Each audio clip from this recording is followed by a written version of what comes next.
A gente vai conversar, e já está tudo conectado devidamente, a partir de agora, com a psicóloga Luana Campos. E a gente vai falar sobre um assunto delicado e complexo, que é a responsabilidade do jornalismo nos casos de suicídio. E também vamos falar um pouco sobre saúde mental na pandemia. Luana Campos, bom dia, tudo bem? Como vai você? Bom dia, Nardelli, bom dia a toda a equipe, bom dia a todos e todas que estão nos acompanhando. Na verdade, só uma retificação, eu sou Luana Lima. Desculpa, Luana Lima. Não, nada. E quero começar agradecendo pelo convite e falando, né, marcando a importância dessa pauta que segue como tabu, como um tema silenciado, mas que é da ordem da experiência humana e precisa ser debatido como tal. Perfeito, concordo com você, Luana. A gente sabe que existem alguns critérios e são bastante definidos, e é um assunto, de fato, um assunto delicado de abordar, e ele não pode ser abordado de qualquer maneira. E eu estava aqui dando uma olhada num manual que se chama Prevenção do Suicídio, um manual para profissionais da mídia, elaborado pela Organização Mundial da Saúde, pelo Departamento de Saúde Mental, Transtornos Mentais e Comportamentais, porque, de fato, existe essa ordem de que não se divulga casos de suicídio. E eu queria que você explicasse por quê, para os nossos ouvintes que estão ouvindo, que estão aqui, enfim, ouvindo, assistindo, acompanhando a gente, e a gente vai desenrolar esse assunto. Antes, Luana, me permita só uma pausa para convidar os ouvintes a participarem com a gente e ensinar os meios que eles têm para isso. Nosso telefone é o 3505-5000. Você pode ligar, falar com a gente aqui ao vivo ou deixar seu recado com Simone. Você pode mandar sua mensagem pelo WhatsApp 981553258. Pode mandar também pelo metro1.com.br ou ainda pelo youtube.com/portal Metro1, onde estamos ao vivo agora conversando com Luana Lima, que é psicóloga. Então, Luana, eu queria que você explicasse para a gente por que existe essa determinação, vamos dizer assim, de não se divulgar casos de suicídio na imprensa. Bom, na verdade, a maneira como os meios de comunicação tratam os casos de suicídio públicos, né, pode influenciar a ocorrência de outros suicídios. Nós temos alguns exemplos importantes, mas eu gostaria de citar uma das primeiras associações entre os meios de comunicação de massa e o suicídio, que decorre dos escritos de Goethe, ainda em 1774. Tá. Conhecido como Os Sofrimentos do Jovem Werther. E a partir dessa publicação, que envolvia a história de uma morte autoprovocada, com descrição do método, observou-se na Europa uma onda crescente de suicídios com jovens utilizando o mesmo método, né? E essa referência, ela nos indica os efeitos de uma má condução no noticiamento e debate sobre o tema, em especial pelos riscos de imitação, de contágio. É por isso que a gente conhece esse fenômeno como efeito Werther, por conta dessa obra, né? E isso significa que a mídia não deve falar sobre o tema? Não. O mais importante é se atentar à forma como as notícias são comunicadas, né? E aí, Nardelli, você usa um documento que é um documento de referência para os profissionais da mídia, da imprensa, que é esse documento da OMS. Existe também um documento nacional da ABP, que é da Associação Brasileira de Psiquiatria, mas, na verdade, esse documento da Organização Mundial da Saúde, ele sintetiza, né, muito os pontos do que não fazer ou dizer e, ao mesmo tempo, a título de orientação, como noticiar o suicídio de modo geral. Eu posso comentar um pouco desses tópicos, se você Eu permitir gostaria, e eu claro. considerar importante. Claro. Perdão? Claro, por favor. Eu gostaria, sim. Então, o que não fazer ou o que não dizer, né, nos casos de suicídio? Não realizar uma cobertura sensacionalista, simplista ou com detalhes do caso, né? Porque a verdade é que quando esses casos vão a público, a gente sabe muito pouco. E aí qualquer coisa que a gente fale pode ser aquilo que eu brinco como uma análise selvagem, né, do caso. Ou seja, a gente vai estar tratando com pouca responsabilidade se a gente fala daquilo que a gente desconhece. Sim. E aí, para além de uma preservação com o indivíduo, a necessidade de preservar os familiares desses sujeitos, que têm esse sofrimento psíquico, não é? E que, de alguma forma, carregam o estigma do suicídio, que a gente sabe, né, que a gente conhece, o quanto que ainda é mantido e atualizado na nossa sociedade. Sim. A gente não pode atribuir uma única causa ou uma culpa a algo ou a alguém, né? O suicídio, ele é complexo, ele é multifatorial. Não existe uma motivação única, né? Não existe uma única causa. A gente vai falar, no máximo, de um fator desencadeador. Ou seja, aquilo que foi a tampa, né? O motivo final, não é nenhum motivo, porque é isso, é o fator desencadeador, tá certo? Então, a gente não pode dizer que foi por conta de um término de relacionamento, por conta... uma falência, uma né, questão financeira. de uma questão financeira. Essas coisas vão se somando. A gente pode também já falar dos fatores de risco, mas a gente não pode dizer que é uma única coisa, né? A gente não pode divulgar fotografia, cena ou método utilizado, né? Como a gente, né, acabou de dizer, a divulgação do método acaba sendo um apontamento de um caminho para aqueles que já estão em vulnerabilidade, né? Ou com pensamento, comportamento suicida. E aí o mesmo serve para a divulgação de carta de despedida. Sim. Nada disso a gente pode divulgar, né? Não tem nenhum benefício em divulgar essas coisas. A gente não pode atrelar a qualquer valor, seja ele positivo ou negativo. A gente não pode dizer que ele é louco, que ele é covarde, que ele é um pecador. Ou ao contrário, a gente não pode colocá-lo como herói, como corajoso, ou que acaba sendo uma forma de romantizar, né, os casos. Não utilizar nenhum estereótipo religioso ou cultural, né, porque é mais uma forma também de dar algum tipo de valor. Não utilizar a palavra suicídio em chamadas e manchetes, especialmente em primeira capa, né? Primeira página ou capa. Sim. Na verdade, se for possível, incluí-lo no corpo do texto, isso em caso, né, de uma imprensa escrita. E aí a gente tem, por outro lado, aquilo que é indicado, né? Porque a gente sabe também que o relato de suicídio de uma maneira apropriada, cuidadosa, ela pode prevenir perdas de outras vidas, né? Portanto, a gente precisa pensar que as estatísticas elas devem ser interpretadas e divulgadas corretamente, né? Ou seja, diante de um caso, a gente pode trazer como é que isso se apresenta estatisticamente no nosso país, no nosso estado, na nossa cidade, né? Quais são as fontes, inclusive, né? A gente precisa buscar essas fontes confiáveis, autênticas, para poder trazer essas informações. Eu acho que é muito importante a gente destacar também algumas alternativas, né? Do que a gente está falando quando a gente fala de destacar outras alternativas? Se a gente entende o suicídio como uma saída, e sair daqui, Nardelli, a gente está dizendo que o suicídio ele é uma saída diante de uma dor extrema, de um extremo sofrimento psíquico, em que o sujeito, comumente, ele diz, eu não quero morrer, eu quero matar a minha dor, né? Ou seja, ele está se sentindo num beco sem saída.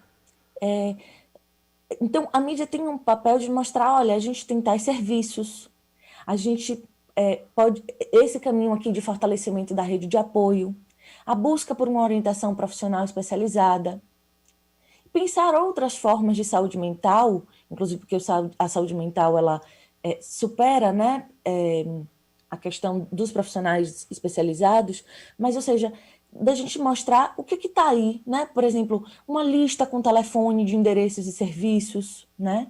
A gente tem o CVV, a gente tem os CAPs, a gente tem o NEPS. Em Salvador, a gente tem o Núcleo de Estudo e Prevenção do Suicídio, que é um dos poucos serviços de prevenção de suicídio público no país, né? Então, aí, o NEPS é um setor do CIAVE, o Centro Antiveneno da Bahia. Então, somos um estado de referência com o serviço de prevenção de suicídio. Então, isso precisa, né, ser apresentado à sociedade. A gente precisa também esclarecer as consequências do ato. No caso de tentativas não consumadas, por exemplo, quais são os danos físicos e ou mentais, né? E o impacto na família, nos parentes, em outros sobreviventes, é assim que a gente chama as pessoas que ficam, né? No caso de suicídios consumados.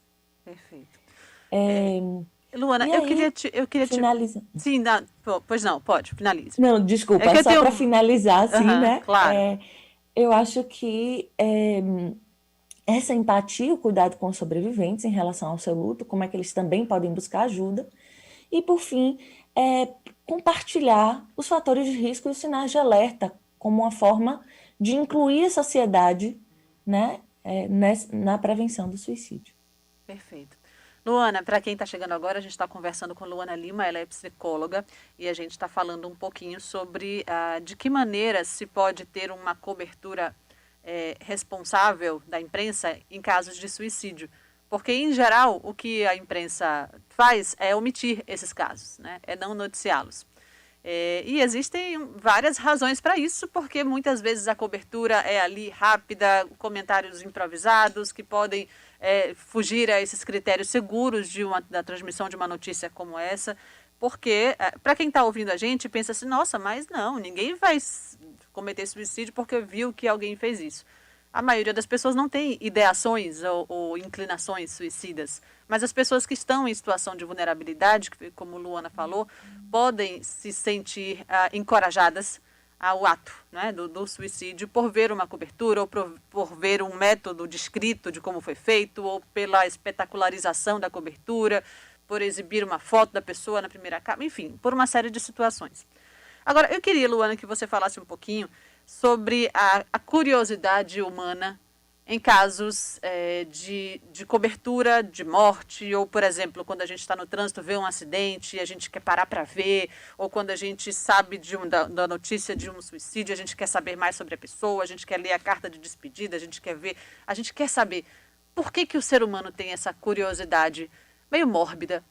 Aqui me permita falar desse jeito leigo. Por que a gente quer saber como as pessoas, enfim, morreram ou tomaram decisões que acabaram levando a um suicídio? De onde vem essa curiosidade humana? Dele, eu não sei se a gente tem uma resposta correta, né, nesse sentido para isso, ou uma resposta única, mas eu acho que passa pelo fato de suicídio ser da ordem da experiência humana, né? E que, como um tema tabu, a gente fala muito pouco sobre ele, mas eu acho que em algum momento da vida, todos nós passamos por momentos de muito sofrimento psíquico, né? E é algo que, em alguma medida, é claro que a gente tem aí... deixa eu só esclarecer uma coisa. Quando a gente fala de suicídio, a gente está falando de pensamento suicida, a gente está falando de planejamento, de tentativa e de suicídio consumado. Ou seja, o comportamento suicida inclui esses 4 eixos, né? E o que eu posso dizer clinicamente, né, teoricamente, é que quase todo mundo, em algum momento da vida, pode ter algum pensamento suicida. O que é muito distante de um planejamento ou de um ato, tá certo? Tá. Mas, em algum momento, com extremo sofrimento psíquico, tem uma saída ali, né? A gente sabe que a morte é uma das poucas certezas que a gente tem na vida, né? Essa é a verdade. E quando a gente reconhece alguém que está... só que, ao mesmo tempo, a vida é aquilo que a gente entende como bem supremo, né? O nosso bem maior. Então, quando a gente percebe alguém que está escolhendo, e aí a escolha é muito entre aspas, tá certo? Tá. Quando a gente reconhece alguém que enxerga o suicídio como uma saída, aquilo vai despertar na gente todos os valores que a gente carrega em relação à vida e à morte, né? Então, a gente precisa lembrar que hoje a gente desnaturalizou um tanto, né, a morte, ou seja, a morte ela se concentra nos hospitais, nas UTIs, no interior um pouco menos, né? A gente ainda tem os ritos dentro de casa, mas a gente foi desnaturalizando a morte, né? Então, a gente passou a negá-la em alguma medida, especialmente nos aparatos tecnológicos, médicos. Então, a morte me parece hoje uma espécie de confronto à medicina, um confronto à religião, um confronto ao capitalismo, porque a gente tem que estar sempre produzindo, consumindo. E aqui eu estou falando de qualquer morte, tá certo? Qualquer morte. Só que o suicídio ele é a radicalidade desse valor da morte.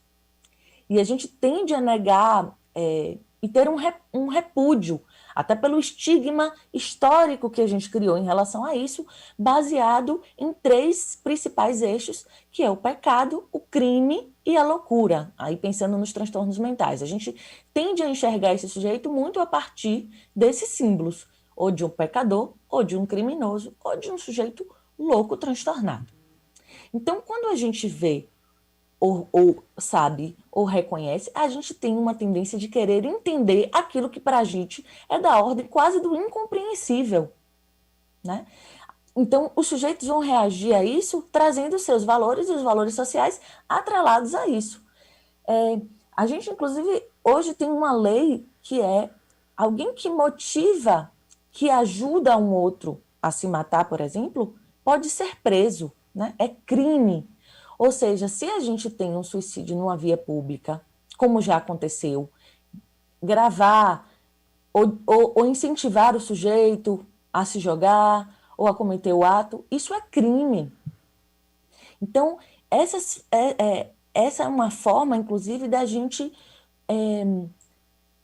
compreender que há certos atos que vão ter efeito no outro. É por isso que a gente não pode compreender o suicídio como algo individual.